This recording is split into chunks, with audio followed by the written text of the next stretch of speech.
Well, hi, folks. Welcome to another Peak Careers interview. September is kind of my month. I always like to focus on LinkedIn. I've been doing that for probably 10 years now, either blogging on it or interviewing on it. And today, I'm excited to sort of take a look at some of the latest things that are coming out on LinkedIn. And as always, it's great to have some other experts here. And I have Bob McIntosh. He's been on a couple of these over the years and is a career trainer and coach. Hannah Morgan, career Sherpa. She's a trainer and job search strategist. And Kevin, I've not met until today. We're connected on LinkedIn, and I follow him. But I'm excited to have Kevin, who is a huge LinkedIn expert that I'm very happy to have here. So today we're going to look at some of the updates and also some of the features that may not be so great. And again, Bob and I had lunch the other day. It was awesome. Known Bob for, I don't know, man, 10 years or something, 8 years, at least 8. And most of our time has been not face to face. It's been online, and so it's great. We met in Portland. Hannah and I have known each other for a while, and guess what, Hannah? We're going to meet each other in person at the Mid-Atlantic Career Conference coming up, and I'm excited for that. Me too. And Kevin, I don't know. I guess Maine's a long way from Texas, but we'll have to figure out a way to do this. So absolutely. It's always better in real life. It is. I mean, it's fun. It's exciting. And anyways, there's more on their bios here that you folks can read about, but they're all the real deal. And I'm very happy to have them here. So let's just sort of dive in. And we'll start with Kevin. What do you think what are some of the latest updates that LinkedIn has done that you really like? You know, and it's funny because there's some updates, like I guess new LinkedIn features that are really splashy, right? And everybody gets them, and those are not always the ones I like the most. To me, the one that just came out in this last week is the ability to put a link in your post, and when somebody clicks on that link, it opens a second tab. Now, the beauty of that is in the past, when you clicked on that link, it would just take you to the resource and that tab would be closed, right? You'd basically on a new page, and the dwell time on your post would stop. Now, because it opens a second tab, your post is still getting dwell time, which is one of LinkedIn's measurements of value, right? Where they decide if they're going to send it to more people, how long is your dwell time? So as they're reading the second source, right, you're actually looking like they're still reading your first source. Now, LinkedIn did this because they finally figured out that creators on LinkedIn is why people come to LinkedIn. If they're not looking for a job, they're not doing the job posting stuff, they're reading, right? And they're writing and they're engaging and they're networking through that process. Without the creators, LinkedIn dies. And so LinkedIn kind of figured this out and said, we've got to allow creators to monetize all the hours they put into LinkedIn. So by just allowing that second tab to open, something really simple, they've now allowed us to write posts, put the connection right there, join my seminar, whatever it is, right in the post, so we can service that reader right there and monetize our time on LinkedIn. So sometimes it's the little simple features that I like the most. And for LinkedIn, that was a huge, I think, leap of faith for them to say, let's do this. We may lose people off the site for a few moments, but they're going to come back and they know the value. So I think that to me is my favorite right now. That's interesting. And the dwell time is, I didn't know that term. I knew that it was buried in there, that's how they measure it. But so that's great to know. That's great to know. That's awesome. So that's great for content creators. So the in the group, the people that are resume writers or service providers, that's excellent. Absolutely. For a job seeker, what's the real value for a job seeker? For a job seeker, if they are posting, right, Creating content. then there can be value in it. So if they're trying to build their thought leadership, I'm a scientist, I'm unemployed, but this is my category. If they start posting about that, right? Adding value, showing people they really know what they're talking about, then that comes into play. So the more dwell time, and actually by using a link, you might actually increase the dwell time, whereas somebody might have read the post, moved on, right, to another post. This one, actually, you read the post, oh, there's 5 links in there. I'm going to look at each one of the links. That post is still running. So for the job seeker, somebody who wants to build that reputation so they can be found, it's like a perfect feature. So the thing with me is that about 99% of my clients do not create content. Okay. So they're really not going to benefit from this. What they will benefit from is being able to see content written by folks like us, Hannah, Absolutely. you, Ted, and myself. But I think when we talk about the common job seeker, they're really not going to get stoked by this. Yeah, but they're not interested in the dwell time. But like if I did a search on LinkedIn and I start clicking and following up on either that topic or those people who are in my search, the advantage is if I go off and click on something that leaves, then I have to sort of try to go back and figure out where my search is. So there's an advantage, I think, to job seekers and people who are doing research on LinkedIn, where a new tab opens, at least you haven't lost your original search, right? Because that's how I always like to, when I'm doing it, I'm always consciously, right mouse clicking to open a new tab. But that little feature there, I don't have to worry about it. Yeah. So let's move on. Let's move on to another one. Another favorite, Hannah, do you have a fave? What's some of the newest? Okay, so not the newest, latest and greatest, but newer is, I love, and I don't know what it's called, so Kevin, I'm going to look to you, that ability to fill a gap in your work experience. I think that was a huge game changer for a lot of people who didn't know, back 5 years ago, they, stayed home to take care of their kid. Well, how do I explain that? So I think that being able to select an option is really empowering to people. They don't feel like they're vulnerable to like whatever the hiring manager or recruiter makes up in their head. So explain that to me, Hannah. What changed and how do I approach that? So I might look, I haven't used it a lot and I haven't written about it, but so let's say between 2019 and 2020, you were out of the workforce. On LinkedIn now, there's no way to account for that, right? So you would just have a gap in that employment. So now when you create a new job on LinkedIn, one of the options they give you is the opportunity to select, like, Kevin, what's it called? I think it is work gap. Work gap. Yeah. And there's several different ones you can choose from, like, so that you can, and then write about it as a job. It's at least explainable. Yes. Can I Yes. counter what I see in that as a database on LinkedIn, right? LinkedIn has 850 million people, right? And it's a $17 billion company.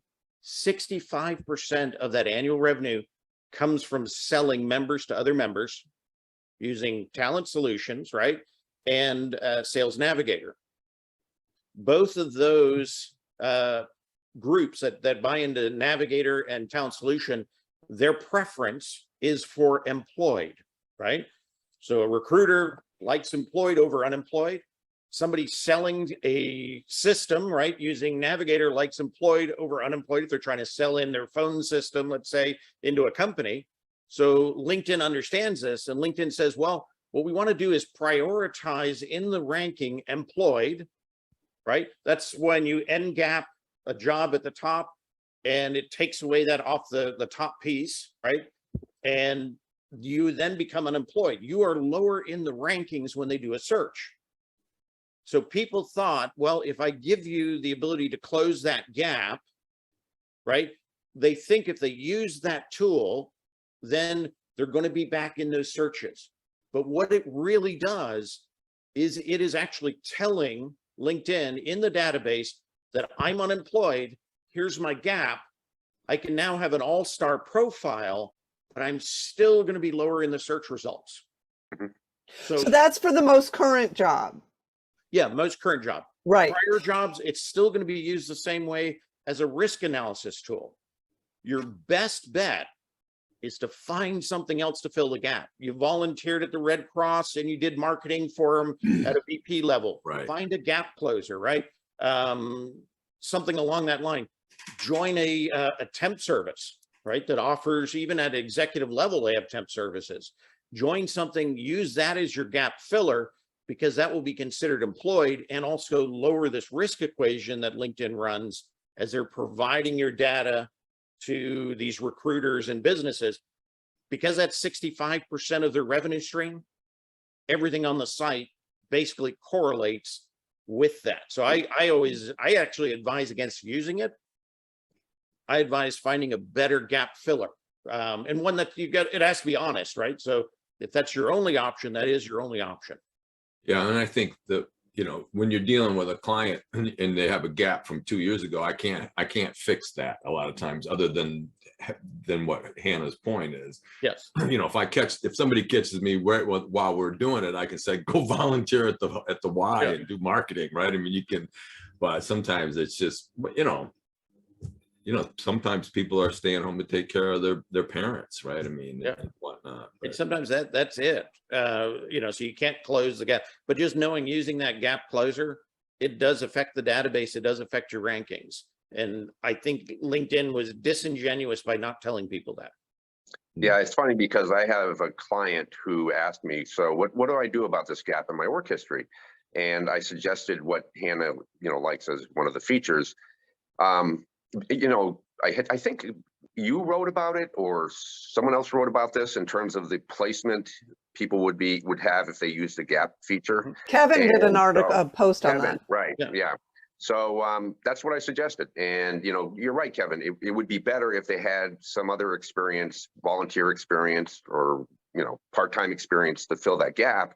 Yeah. But if they don't, I think it's, you know, it's the it's a pretty good feature. The only option left sometimes. Yeah. Yeah. Well, and I absolutely understand your point, like the database and the where them follow the money.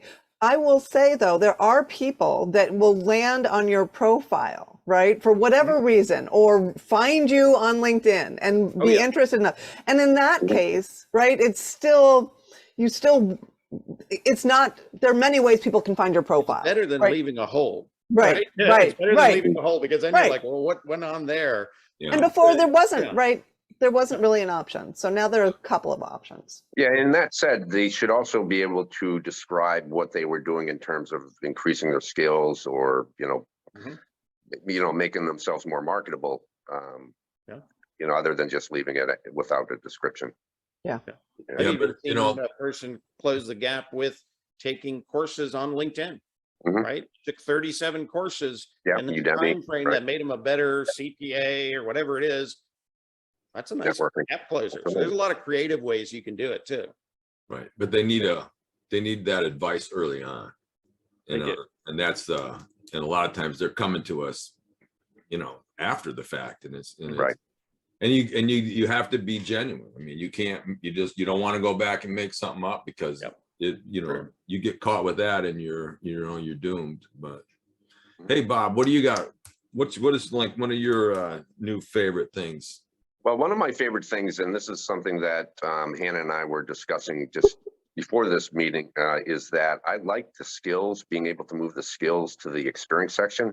Now, LinkedIn says you can move it to education, certificates, and other places, but right now it's just limited to the experience section. And I like it because it gives people a clear view of the skills, because now, you know, the experience section is truncated between the job itself and then the skills area. So they can see the skills that you have for that particular job. And you know, it's just a quick view of the value you're going to add in terms of the skills. So I like that feature. You know, and skills are contextual, right? I mean, if I put on communication skills and it was really associated to the volunteering I did in high school, or if it's the communication skills that's associated to my public speaking and training of peak careers, you know, that's a very different context, right? And so I thought I've done that in a few of my on my own LinkedIn profile, just to sort of play around with it, and I'm sure I could do a lot more, but I do like that feature. I think it's a great way to give people a sense of the context, because it's really it's depth and breadth of some of those skills, right? Right, absolutely. It does help in if you're trying to put a pivot together, because they're also your transferable skills from maybe an experience that doesn't directly relate, but a recruiter will find you because of the transferable skills and then see, wow, you did that here. That's outside of the industry, but I get it. So that's coming up in talent solutions. Okay, so Kevin, what I asked one recruiter is, are those skills that are moved to the experience section, are they noticed by recruiters? Does it show up on LinkedIn Recruiter, or is it just the skills that are in this, the skills area itself? It will actually put it at current. If it's in the current position, it will actually show up on talent solution as a skills match. Okay. So it can be either one, but basically when you're doing it, you've got both going, right? And then when the recruiter sees your profile, they're going to see under a position, they're going to see you have those skills. Exactly. So it's more of a visual And thing. how many years you have those skills, Right. is the other component of that. Whereas when it's just at the bottom, they don't know how many years you've been working on, whatever it is, special coding or something like that. By attaching it to different positions, you're now telling them I've got 10 years of this. Right. That's a great. It relates back to years of experience. And one more thing about skills, and this is what I appreciate, is that LinkedIn is now de-emphasizing endorsements. In other words, it's not called skills and endorsements, it's just called skills. And I appreciate that, because I think endorsements are pretty much useless. Yeah. They still use them in the ranking on the back end. So if you've got 99 endorsements for a skill and somebody's got 5 endorsements for the skill, when they put the list together, 99's on the top, 5's on the bottom for the skills. So it still has an impact, even though it's kind of useless. And they have tried to get better in the sense that they use a multiplier. When you endorse, if you had a lot of people endorsing you for leadership, and then you endorse somebody else for leadership, that endorsement may be worth like 10 times an endorsement from somebody who has no leadership skills. Does that make sense? So they're using kind of a multiplier, trying to make up for that willy-nilly, I give everybody everything, right? And they even do that. If you say, somebody's got a skill, it's actually going to relate back to your profile. If you don't have that skill and no exposure to that skill, that endorsement you just gave means almost zero. Oh, interesting. So they're getting smarter. They're trying to make this stuff work. And they did take that note away, but I think that was more for simplicity of design, because everyone's like, well, what's an endorsement? What's a recommendation? What's the difference between endorsement? Right? It was confusing. So I think that's why they did that. But it does play in the background of how you rank and how you show up in talent solutions and in search. Interesting. So my initial response to that is, I get why it's important to put it underneath the job, but as somebody with over 20 years of work experience, the thought of having to go back and plug in those skills is overwhelming. That's why I don't like it. And I think a lot of people will feel the overwhelm as well. Now you can, if you go. Well, I mean, I would just use the skills that I'm using currently, the ones that I'm proficient in and I've been using currently, or, just previous to, So, I mean, if I used, I don't know, what is it, PageMaker, when I was in marketing, I no longer use it. So I wouldn't use it as a skill under that particular job. But it's like Latin, right? I think, and if you're in the tech sector and you're always picking up new software programs or new languages, I think that is a great way to show currency. So I think in certain industries, certain occupations, it can be really helpful for recruiters to really get a better sense of, okay, where did he do this, right? I always suggest people weed out dead skills, right? Yeah. Like we Cobalt, don't need paid right? You got Cobalt on there. Yeah, right. Nobody's looking for any Cobalt programmers or Latin. So get rid of it. If it's a dead skill, get rid of it. Put something current in there. And I don't know if you all have used this. It's not that new. Is Career Explorer. which is part of LinkedIn's kind of GitHub experiment with all the data within LinkedIn. What they've done in Career Explorer is when you get to that page, they will pull your profile information in. You type in your marketplace, right? You type in the title that you want to do next, or whatever that target title is. Yep. And it's going to list, first of all, the skills that are required based on all the other people who have those positions, right, in your marketplace. And so it's pretty accurate about what the competition might be, right? And then they have a second portion of it that actually says if you wanted to go from sales manager, let's say, to director of sales, here's your transferable skills. Here's the ones you need to work on. Here's the ones you definitely don't have at all. It aligns them out.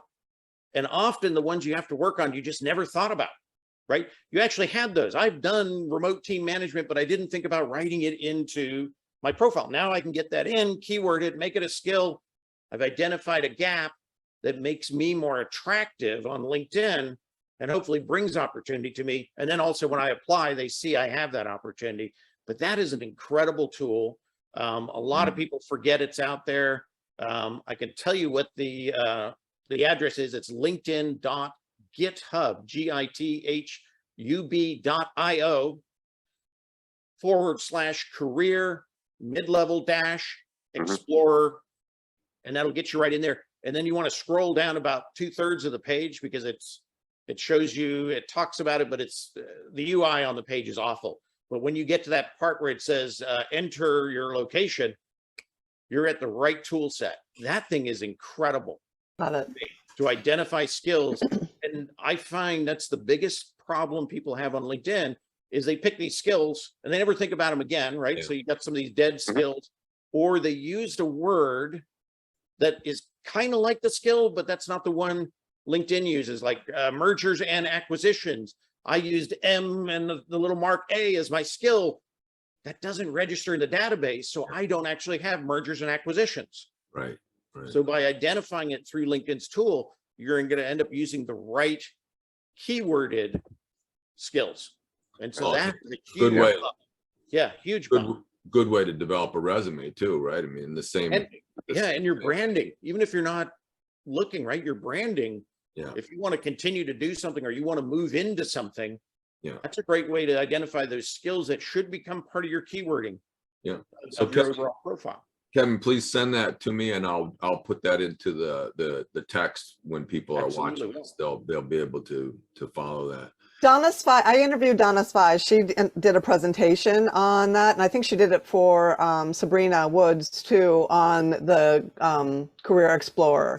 Oh, so really? Donna Spy has written an article on it too, all the different ways you can use that tool. It's phenomenal. Well, and if you can find that, that'd be great. I'll include that here. Yep. So there's still lots of good things. I want to talk about some of the things that we maybe not as crazy about, and then if there's still some other ones that anybody wants to share, good or bad, we'll wrap up with that. But Bob's got one, I'm sure. Okay. So it's not as much a feature as it is the way that LinkedIn is, shall I say, forced behavior. And what I mean by this is that the posts these days are more in a personal nature. And I'll admit, I like professional over personal, but I do like a little personal as well. And I feel that, what do they call it? Something Saturday. Social Saturday. Social Saturday. I feel that the LinkedIn is sort of forcing us creators to write more personal stuff, including Social Saturday. I just like I said, this is not a feature in itself. It's just the way that LinkedIn algorithm and people behind it are selecting the posts or articles that to be forwarded. And then also I have this problem with how LinkedIn is catching us posting outside links. And I understand LinkedIn wants us to stay on their platform, but in that way also decreasing our reach. So I just think that there's too much that LinkedIn is getting involved in terms of the algorithm. Hmm. A lot. I don't have anything really. I've got a lot of like problems with LinkedIn. I don't think there's any feature, like any feature that might be new and that doesn't work for me or is too complicated for me. I just sort of ignore and move on. Like Yeah, you don't have to use them all. yeah, they missed me on that one. That's not going to work for me. Like the newsletter, I totally that. But I think that one of the things that I find is distracting from LinkedIn are all the notifications I get. I used to just get notifications when I was mentioned or somebody mentioned me, and now it's every newsletter that people are inviting me to, every event that people are, it's not every, but a lot of the events that people are hosting. The notification thing, there are too many things rolled into that I think people are going to miss important parts. It used to just be, okay, these people have mentioned you or made a comment on your post. They are clear. I know why I'm going there, but now I don't know what else is going to be in there. There's a lot of other junk in the notifications. You can go in and eliminate.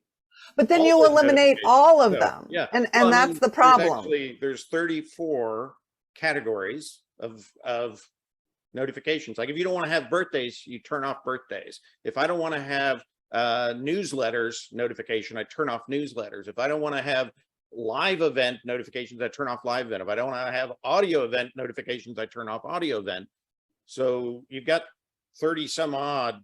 But by turning them off, I get that, but by turning them off, I miss the opportunity to learn about something, which is my whole reason for being on LinkedIn. So it's either one or the yeah. The bigger your network gets, basically what you're doing is you're shoving these notifications into a funnel, right?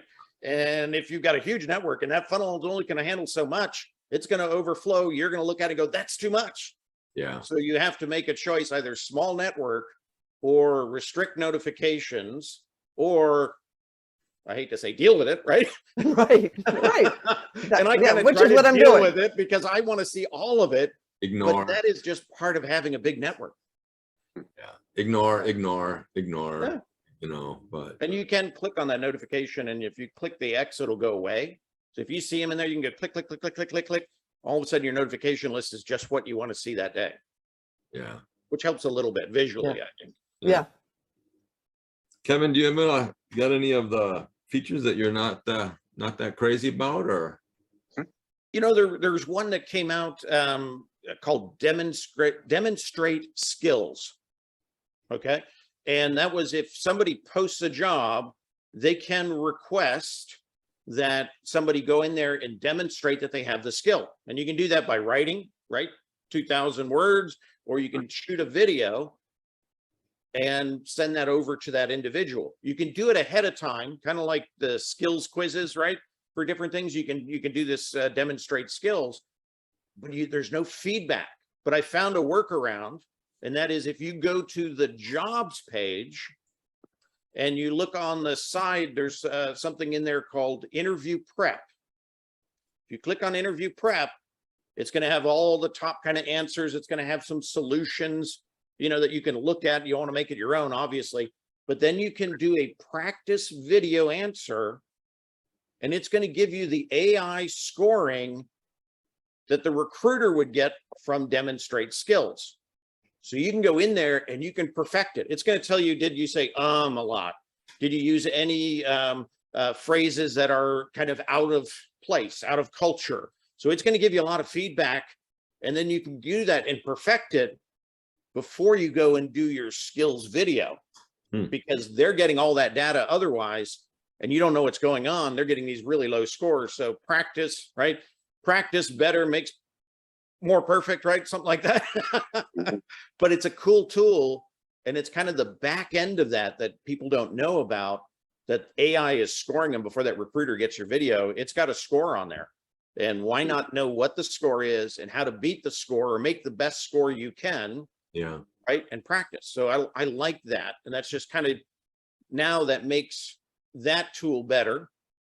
And they really should give that to the individual right at that demonstrate skills. They should give them the feedback right then and there and say, hey, try it again.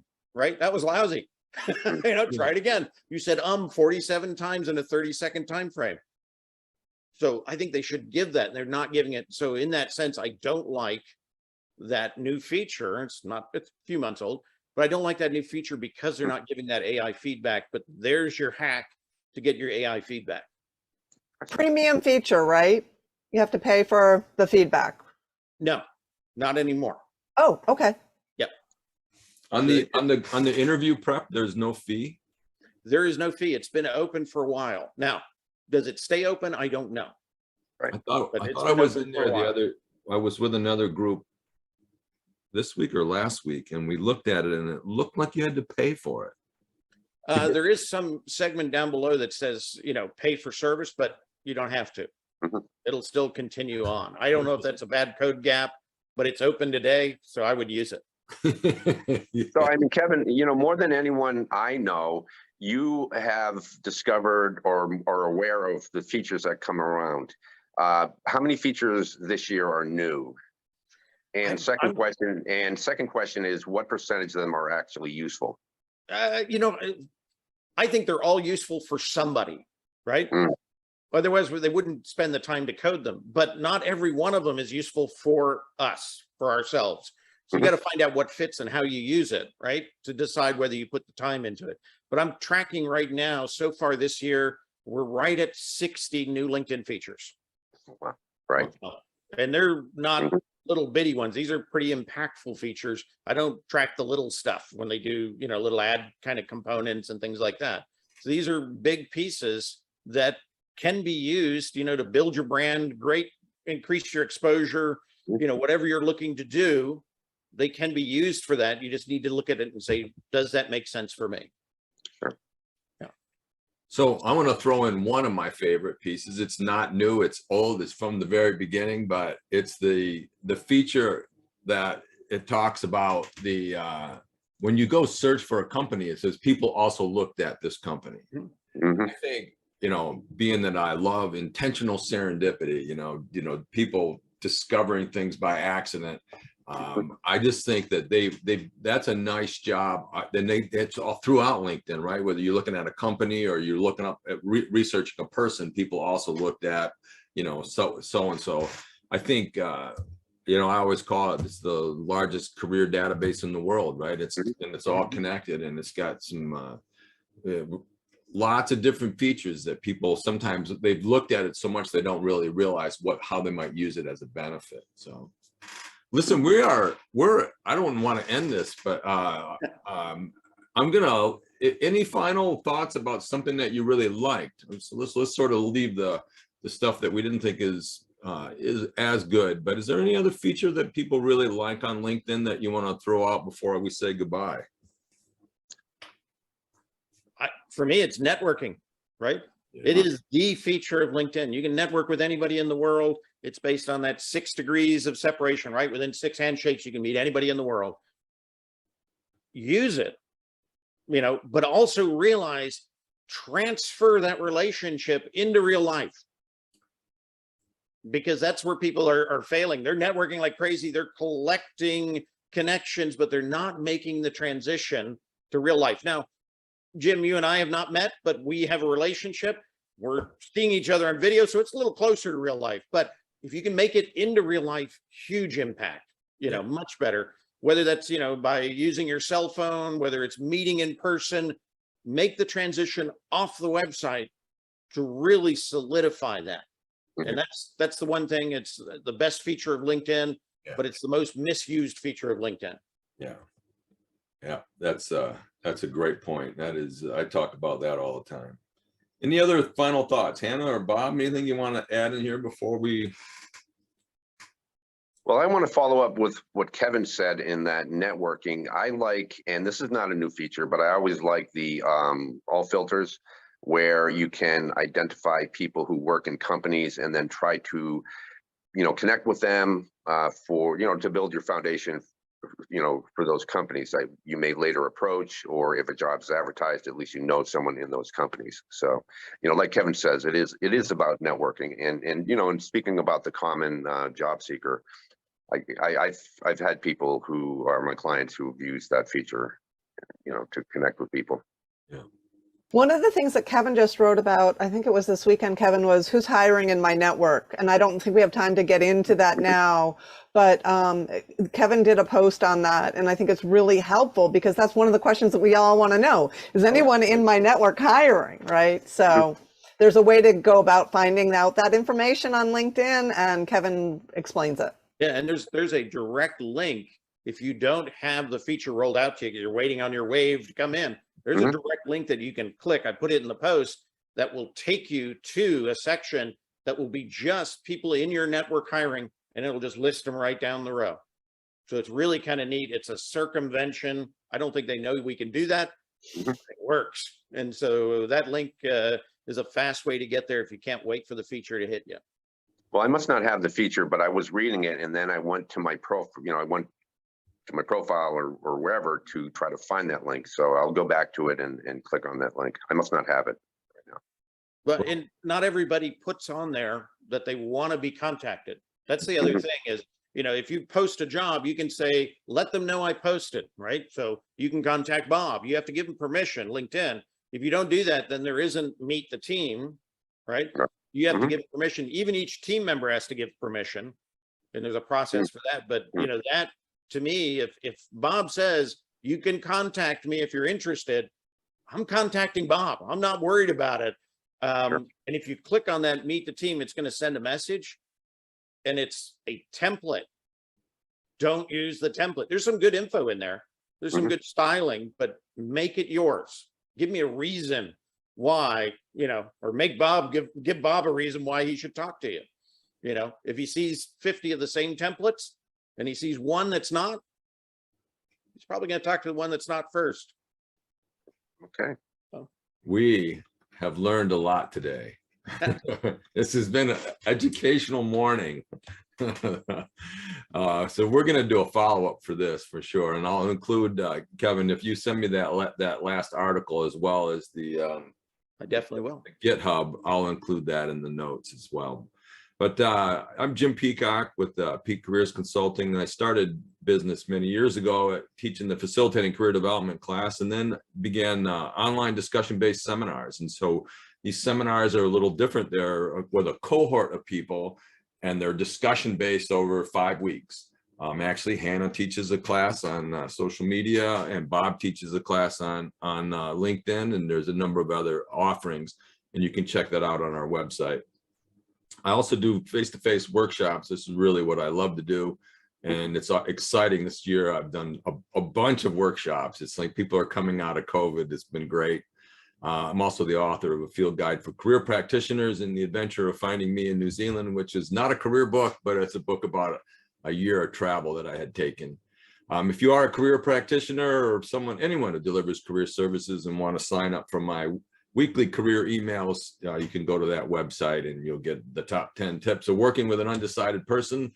And feel free to connect with me on any of these platforms, but LinkedIn is definitely where I hang out the most. So feel free to reach out. Thank you. Three people that I have a tremendous amount of respect for, and excited that Kevin, we have finally met, and we'll continue our relationship. But thank all three of you for your insights.